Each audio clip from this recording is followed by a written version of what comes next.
Ciao, everybody. Welcome back to the Bianconeri Zone. My name is Julian Gennady, and finally, it's the end of the season.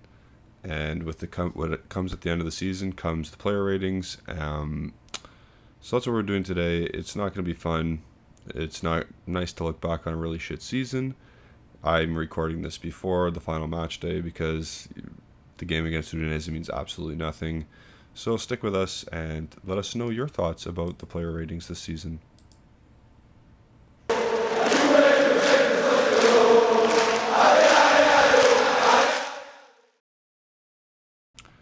Okay, welcome back. And like I said, shit season all around. Even on the field, I don't care about the points or deduction taken off the field.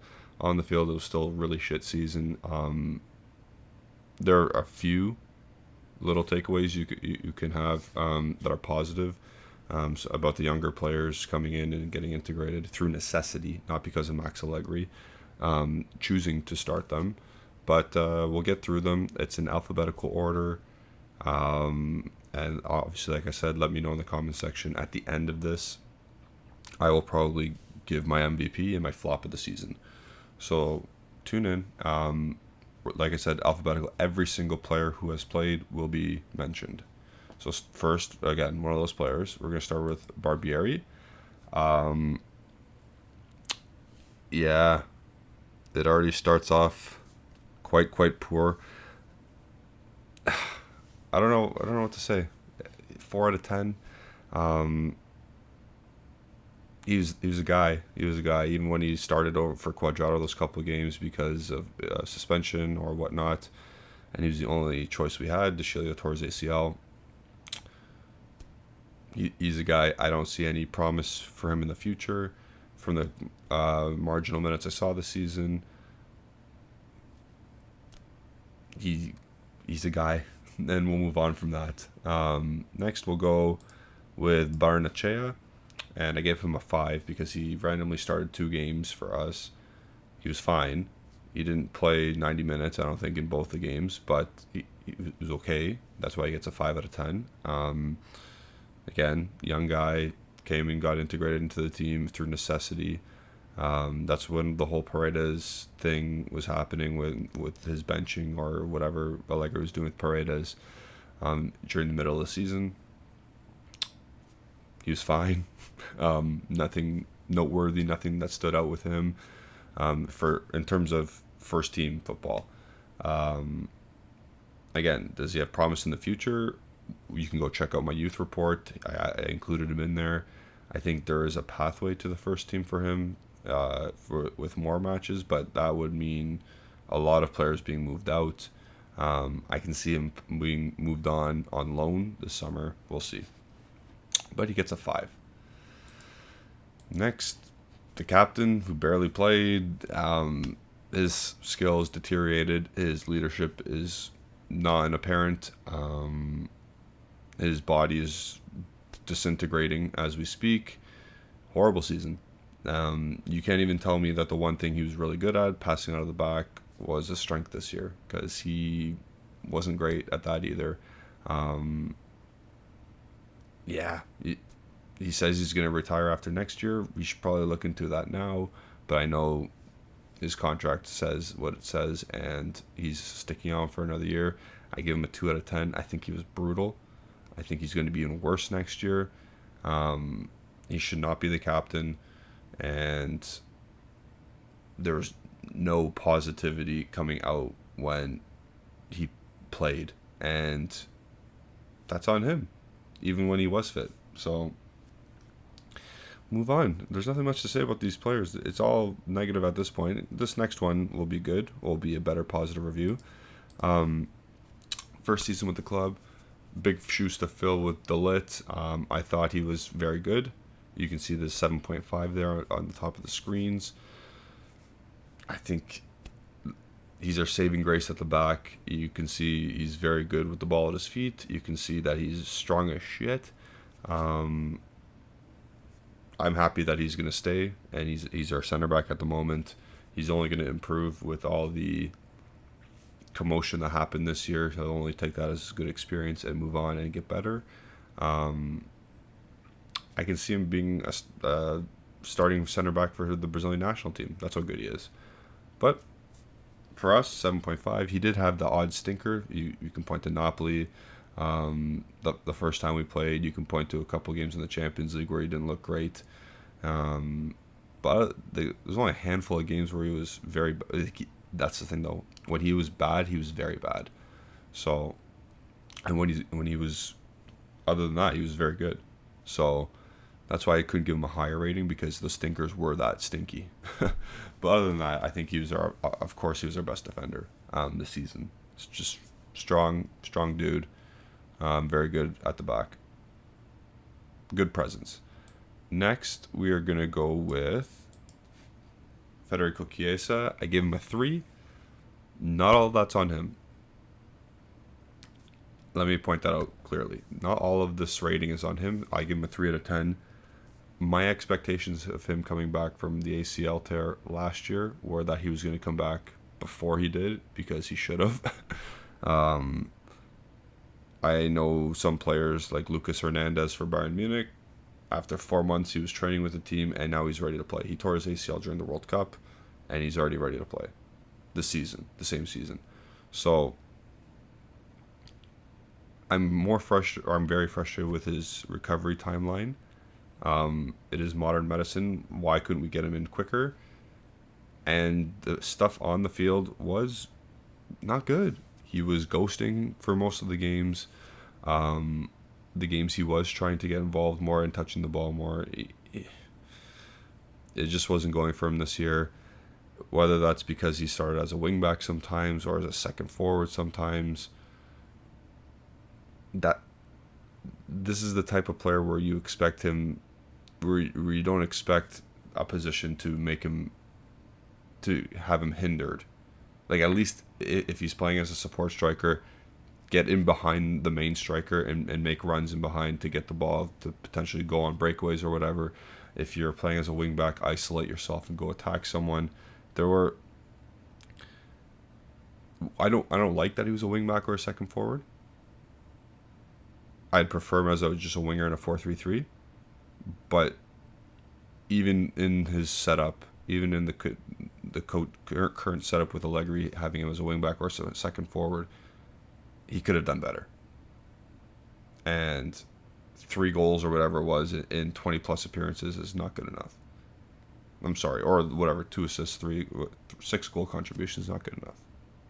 Especially when so much is expected of you. And I don't care that he's coming off an ACL tear. Like the time where he should have came back to the time where he did come back, that was like a grace period, not the whole half season where he played. So I know I spent a lot of time on Chiesa, but it's a hot topic in the discourse of Juventus. So let me know. I gave him a 3, but let me know. Next, we got Juan Cuadrado. To be fair, I made a wrong player rating here. I think he should be a 2 or a 1. He is dreadful. He's dreadful. He doesn't beat his man anymore. The odd time he'll beat his man. Sorry, I don't want to generalize. The odd time he'll beat his man now. Everything's going backwards. Whenever he makes a pass, it's 50-50 if it goes to Juventus man or not. He is horrendous defensively. He's rash in tackles. He's 35 years old and he's doing all this stuff. You're supposed to get smarter when you age. This guy's gotten, I'll just say, dumber. And way worse than what I could even imagine happening. The Pirlo season seems like a century ago, where he got the 20 assists or whatever. This is a far cry from what that was. Atrocious season.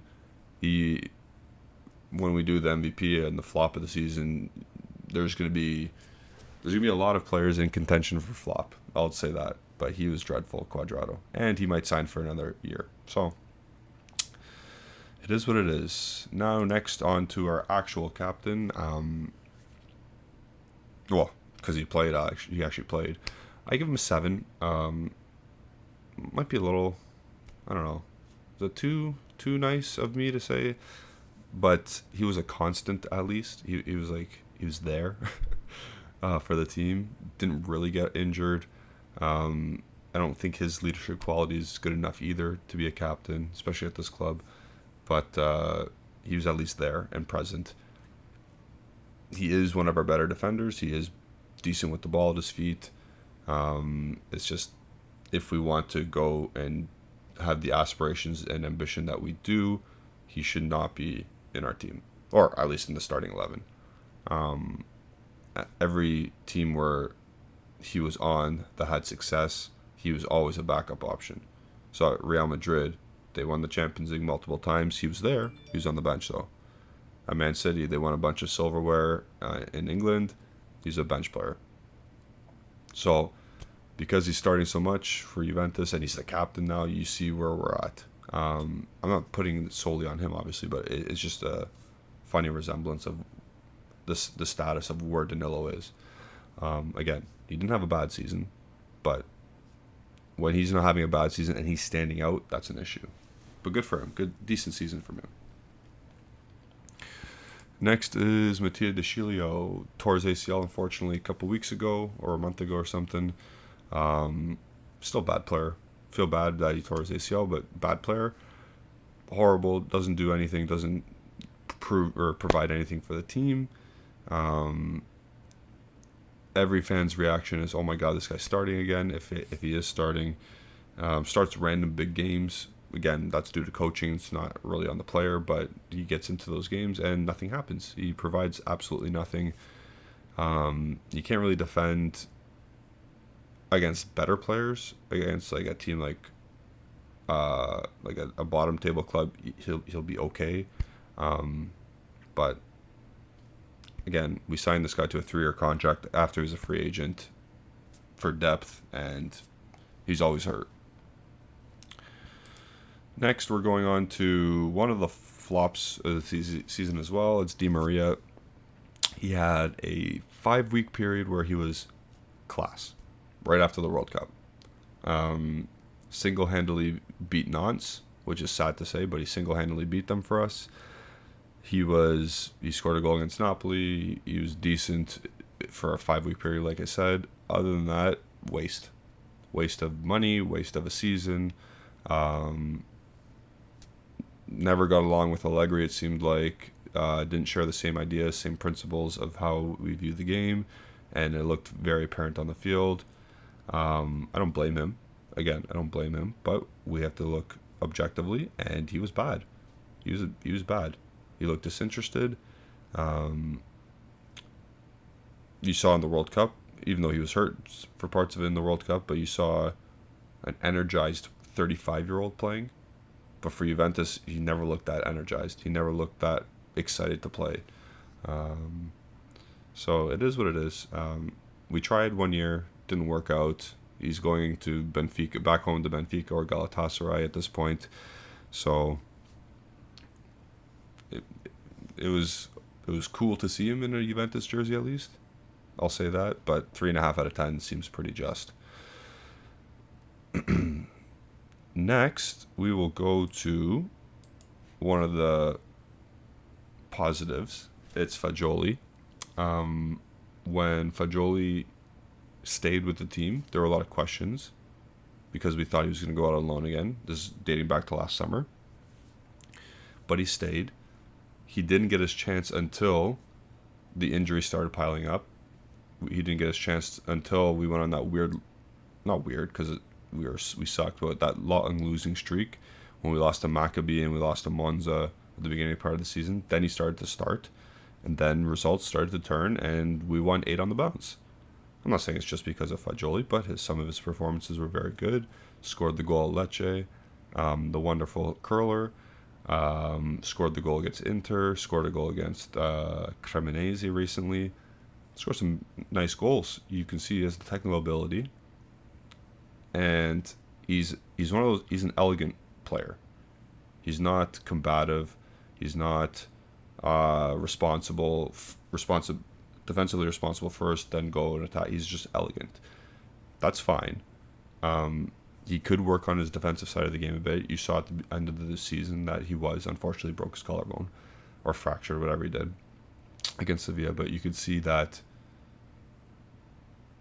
he was starting to pick up an organized way of playing, starting not defensive first, I'm saying, but like after he did his offensive thing, he got back into position really quick, and he was basically glued with Locatelli and Rabiot at points, because that was our midfield for most of the season. So you can see he learned a bit there, so that's why I give him a couple of marks as well. And he wants to be here, so you know what? You got to grow with this kind of player, with Moretti and Locatelli, these players that want to be here, that we don't have to send out for money. Get used to them. And I think Fagioli had a positive season, so he gets a 7. Next, we're going to go to another player who shocked me. Not shocked me, because I think I was always very positive about Federico Gatti. He gets a 7 as well. Every time he played, there were some games again where he was not out to lunch. The positioning of him wasn't solid and in tune with the center back at the time, so most of the time it was Bremer. Usually you want to stay a certain amount of yards away and connected with your back line. It seemed at some points of the season he was disconnected, but every time that guy did one-on-one defending, I was not worried. I was not worried aerially.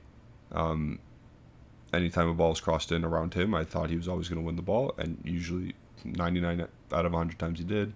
Same with one-on-one tackles. He rarely got beat. His long-range passing is very good. And to be honest, his forays dribbling forward, it's like, yeah, you know what? This guy cares. He's okay. You can see a future with him in the back line.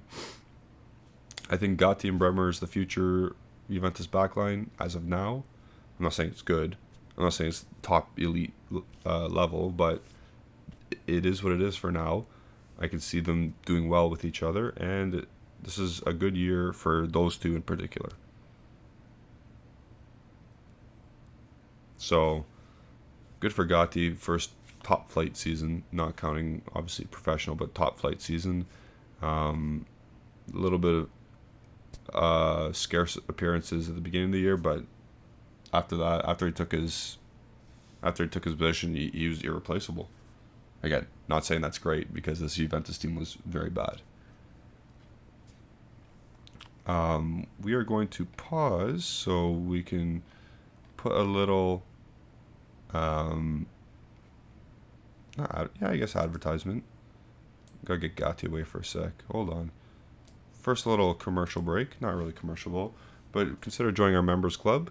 We have 3 tiers still. It's probably going to change after the season, just a little bit. But you can see this club premium lounge memberships. We are going to change, like I said. We did have that prediction league happen this year. I forget who's winning, but if you're not a member yet, consider becoming a member and text Ale, who runs the account or runs the channel, and we'll get you going. Also, like the video if you haven't already. So we're going back to the ratings. We just finished off with Gatti there. Next one is Samuel Illing Jr. Again, younger player who got his chance. So I gave him a 6.5. I know people are going to be like, what? He was better than that. He was more fun. It doesn't mean he was very good technically, because yes, he could beat his man whenever he wanted to, but he often dribbled into his defender, or he passed to the other team when he was trying to link up. Yes, he was trying things. Yes, we don't really see that at Juventus, but at the same time, it has to come off. Like, it has to work, and it didn't really work a lot. I can't fault him for that, because he was trying, but if he wants to get better, he's got to pull that stuff off. If he wants a higher rating and all that stuff, and be more dominant in matches, that stuff has to come out. But he improved tactically, even when he was asked to play in a wing-back role. He improved tactically and defensively, which is nice to see, but you don't want to hinder him. You want him to just go attack, like I said. He's got enthusiasm, he's got speed, he's got technique. It's just all got to come together and be consistent, and I think the next coach of Juventus will hopefully exploit that and let him run and let him have some continuity. Or conversely, he'll get sold in the summer for like 20, 25 mil. So we'll see what happens with him, but he's one to look out for in the future. He still has some things to clean up, but 6.5 I think is just.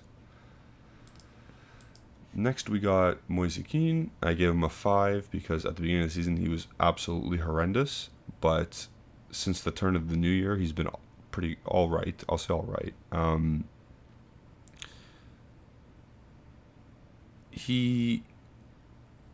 I think he's a player where you want so much more out of him because you can see his athleticism and his ability on the ball, and you've seen in the past where he could do with the ball.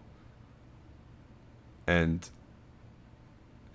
if he was more consistent, he'd be probably a top class, like he'd be talked about very highly because he can score with his head, score with both feet, take people on.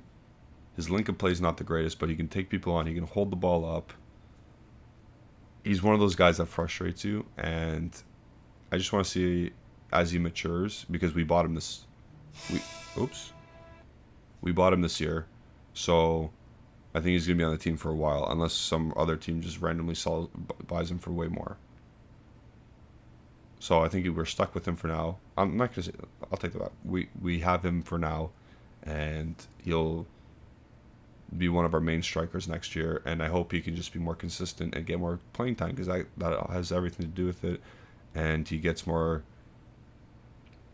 confidence when he plays. Oh my god. Hold on. So yeah, next we're going to move on to a new summer signing, a summer signing, Filip Kostic. I gave him a 6. He led our team in assists. Good. He is cross and hope. That's the style of play he is. I think we knew that going into the season when we first bought him. We knew he was just a cross and hope kind of guy. Can't really beat his man. Was fine defensively. He was organized, all that stuff. He ghosted in many games, but he turned up in some big games. So for the price we paid for him, I think it was good. For the amount of usage we used out of him, I think it hindered us a bit because I think Allegri liked him too much in the fact that when he plays, we are hindered offensively because we do one style of play, we get the ball, we do one thing and we get the ball wide and we hope he crosses it in. So he hinders how we can attack, but you know what you're getting with him, if that makes any sense. That's why I give him a 6. Because you know you can get assists or from his crosses. You know some are going to get turned in. But like we don't know is what if he just didn't start and we played with more of an attacking player or more of a useful attacking player to go at teams. It's just he's a safe bet, Kostic. That's what he is, and that's why coaches like him. So I gave him a 6, which I think is fair. Next is Locatelli. I give him a 5.5. Again, similar to Kostic, he's a safe bet. Ali always puts this out there. What's Locatelli really good at?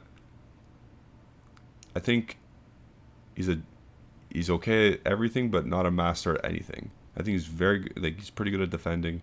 He's pretty good on the ball. He's pretty good physically. He's a decent shot, decent passing, decent touch. Like he's decent at everything, but he's not class at anything. Which you need a player like that. It's fine. That's why he gets a 5.5. In this year, he was a 5.5 because he's played in a limited role where he had to play defensively first in a Max Allegri team, and he wasn't allowed to go forward as much. So you get a 5.5, and he was very good for most of the season at defending. But we want to see him further up the field. Why want to see him further up the field? So I think 5.5 is a fair ranking for him. This next one, he was here for half a season. It was McKennie, horrible. Again, not solely on him. Max had his bright idea to play him as a right wing back. Um, no, he's a center midfielder. He's a center midfielder. And he's an attacking one at that. In terms of, I don't trust him getting the ball at all in my own half because he's going to lose it or he's going to pass it away. So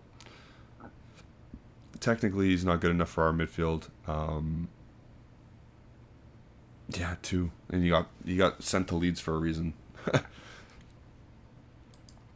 Next, we'll go Milik, 3.5. He started off the season very well. Another new arrival. He started off the season very, very well. Kept us afloat in Serie A, to be honest. But ever since the turn of the new year, it's been, why is this guy playing? He's been ghosting, anonymous. Again, is that to our play style where he's the lone man up front, and no one's around him to play with. But he was missing chances as well. So then you think, oh, it's not totally on the team. It's on him as well. I don't know. At 3.5, maybe 4, maybe 3.5 is a little bit harsh. Maybe I'll give him a 4, but it's still not good. We still have the ability to sign him. I think June 10th or 15th is the last day we have just to say we're going to buy him for $7 million. So we'll see about that. Another new loanee for the season was Paredes. Beginning of the season, he was trash because I think he didn't know his role, which is fine. Again, when you're loaning a player in, you have to you're going to quickly adapt, or you're going to be like Paredes, who didn't quickly adapt. His tenacity, his ferociousness on the field, you like that in a player. Like as soon as he came to Juventus, he was for the team. So that was a good thing. Always ready to get into battles. After the little, I don't know, dust up with Allegri midway through the season, after that, for a couple months, he played pretty well. He was his old Paredes self. Tidy on the ball, passed forward, again, still tenacious. It just never materialized fully for Juventus this year with him, and makes too much money, and he's going to go back to PSG, and he's going to get sold to someone else. Just never fit this whole season, especially under Allegri.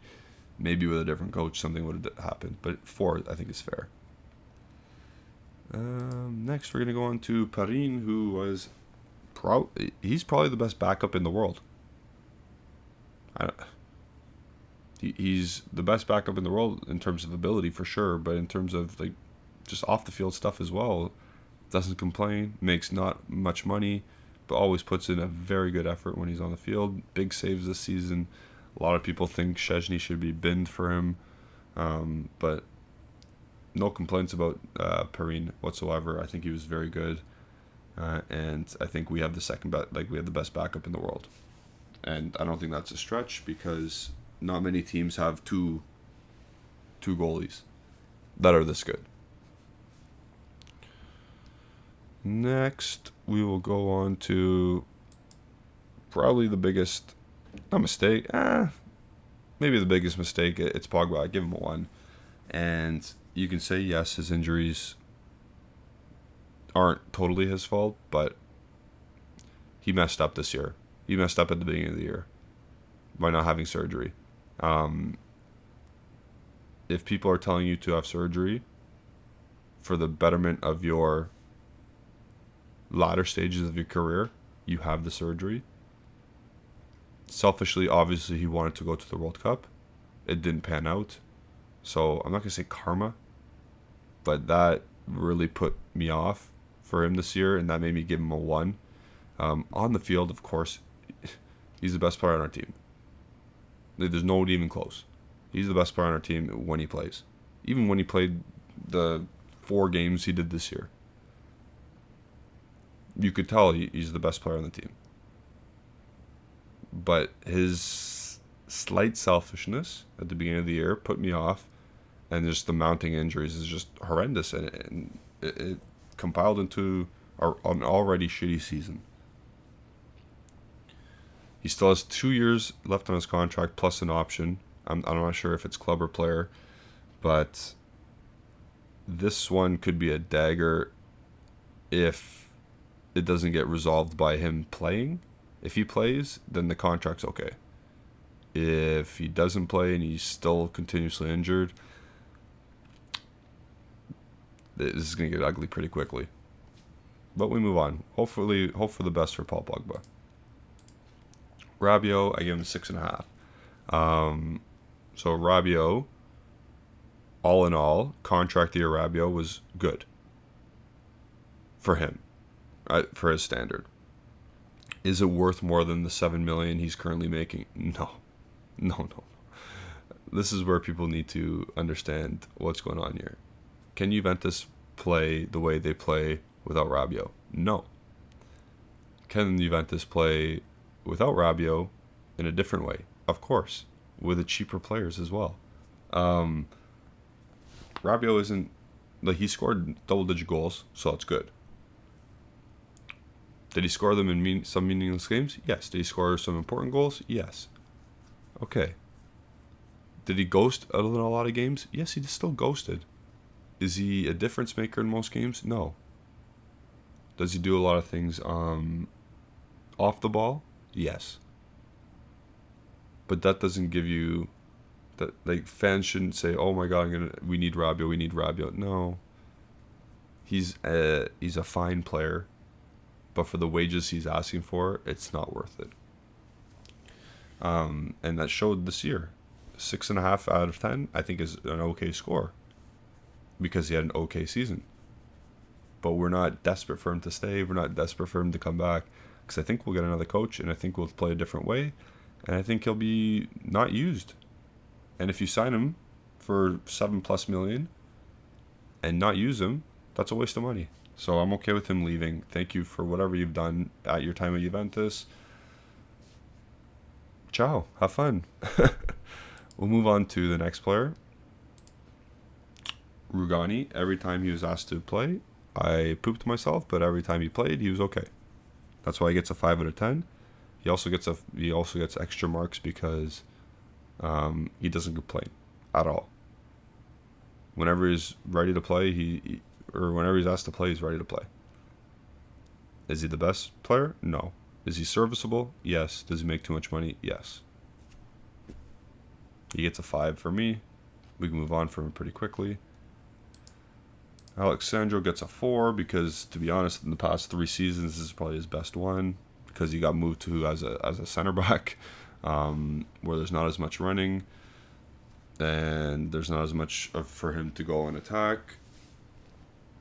He was fine, but he's still not good enough. He still can't believe he signed another extension. That's totally not justifiable in my opinion. Man, we need to get new players.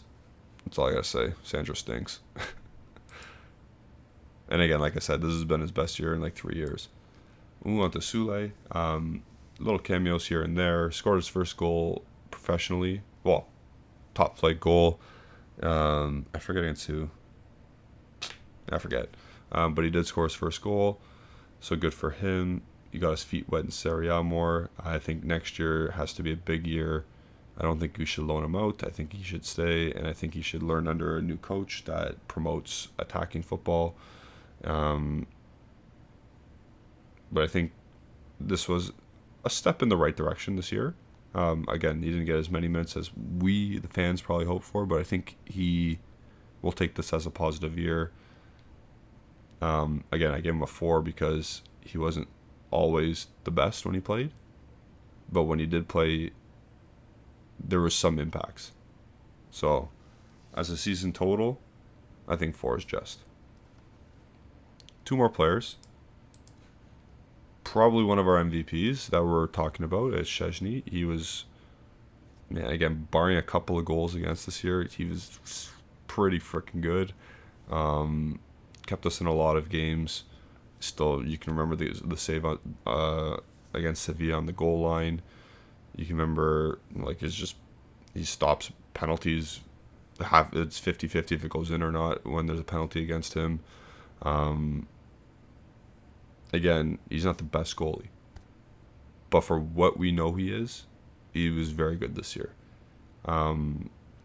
He makes too much money, which is fine. Go make your money. But for a team like Juventus, he does make too much money. He's signed on until 2025, so we're gonna have him for a couple more years. And I'm okay with it. I'm happy because he's solid. He's a solid goalie. Could he be better with his feet? Probably. But I don't care about playing total football. I care about what my midfielders and attackers do in the attacking third. If my goalie can't ping a ball 40 yards like Ederson, that's okay. Szczęsny, stop the ball and use your hands to throw it out. That's fine. So I think Szczęsny's in contention for player of the season. Moving on to Vlahovic, 4. And he was saved a bit from like this little goal outburst in the last part of the season. To be honest, there's a lot to say and talk about Vlahovic, like there was for Chiesa. Hold up play stinks. He was never a hold up play striker though. You think 6'3", 200 pounds or whatever he is, that's a frame for hold up. That's not him. If you watch him at Fiorentina, he didn't do that stuff. He played facing forward. He rarely played back to goal. So, if you bring him into an environment like this, I think I said that in my coach's corner as well. When I made that almost a year and a half ago. I said, in this system, I think he will struggle because of the way we play. He struggled mightily. I think he just reached the double-digit marks in Serie A. If he's off to Bayern Munich or the Premier League, I don't blame him. If he's off to the Bayern Munich or the Premier League because of the off-field stuff that we need to sell, it is what it is. I hope he doesn't go. But that's like a 97% chance he's going, in my opinion. The season was bad, and you can't tell me that there wasn't beef between Dusan and the coach. You can't tell me that. There was 100% beef and friction. I'm not just blaming the coach, though, for him, because he was anonymous in most games. He just needs players around him who are good technically, who can feed him the ball and get him in the box and score goals. Because if he gets the ball in and around the box, he'll score goals. But again, if we're looking at the whole landscape of the season, what he was asked to do, he was bad at. So that's why you get a 4. And his injuries problems didn't help him either. But that's why he gets a 4. I'm not saying he's a bad player, but he wasn't great this year in the grand scheme of things, in the whole landscape. So those are all the players. Let me know what you guys think in the comments section down below. If I was off with, if I was egregiously off with anything, if I was like half a point off here or there, don't critique. Just say, yeah, I mostly agree. And then if you say, let's say Sule, you think 4 was too harsh, say, I think he deserves like a 6. Okay, then let me know. But if you think Szczęsny deserves an 8 and I put him 7.5, come on. What are we talking about here? But now, also let me know in the comment section. MVP, flop. I'm going to go MVP, Bremer.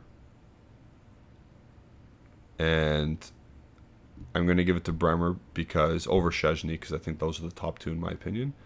I'm going to give it to Bremer over Szczęsny because Bremer, again, had 2 to 5 stinkers. And we played about 55 games this year. I think he played probably 45. 45 or whatever, however many games he played.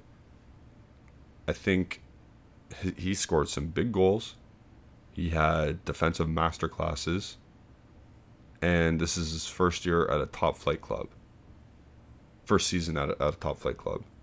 While balancing off the field stuff, horrendous coaching, all that stuff. I thought he was terrific defensively in most games, 90% of his games. And he's a threat aerially as well. He scored some big goals. So I give Bremer the MVP of the season. For me, from my perspective, let me know what you guys think. And the flop, I'm going to float 4 names out there for a couple of different reasons. The flop, well, no, I'll put 3. Cuadrado, because he's so bad. He's just a horrendous footballer at the moment. Freddie Chiesa, because you expected more, and he didn't show it at all, except for like 2 or 3 glimpses. I'm not including Di Maria, because he had that 5-week period where he was very good, like world class, top class. And I'm not going to include Vlahovic because he did score 15 goals or something, so he wasn't the worst on our team. I think about Pogba, because he missed 98% of the season. So if I was to pick out of those 3, so Pogba, Chiesa, and Cuadrado, strictly on the field stuff, I would pick Cuadrado. Expectation, I would put Chiesa and Pogba just for downright misery, because he didn't play and he couldn't play. So those are my thoughts. Let me know in the comment section down below. Like I said, follow us on Buccaneer Zone on Twitter, Instagram, or Facebook, and like the video. Please, please, please share it as well. We'll see you next time for a coaching update. Ciao.